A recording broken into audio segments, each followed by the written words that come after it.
दिनों में घास जो है ना बहुत बढ़ चुकी है और माली हजरात भी उनको छुट्टी दे दी गई थी, लेकिन हमारी इंतज़ामिया की जानिब से बहुत अच्छा इंतज़ाम किया गया है कि चंद एक मालियों को यहीं पे पाबंद किया गया और अब ये बड़े अच्छे तरीके से जो है ना मान में घास की कटाई का सिलसिला जारी है।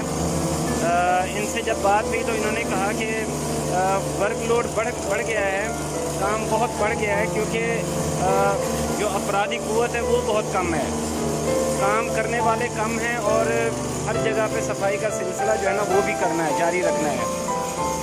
मतलब बड़े अच्छे तरीके से जो है ना ये घास की कटाई जारी है।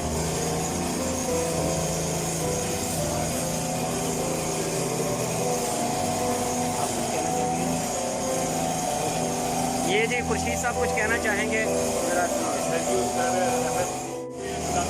हम मशहूर हैं, सारे बहुत अच्छे इंतजाम हैं गाँव की कटिंग के लिए, बहुत अच्छे इंतजाम आपके साथ बना पड़े गाँव की कटिंग के लिए अच्छे इंतजाम किए जा रहे हैं। बहुत बहुत शुक्रिया।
ये जी इन्होंने सफाई कर ली माशाल्लाह और अब ये घास यहाँ से उठा के बाहर ले जाएंगे। बहुत बहुत शुक्रिया आप सब हजरात का।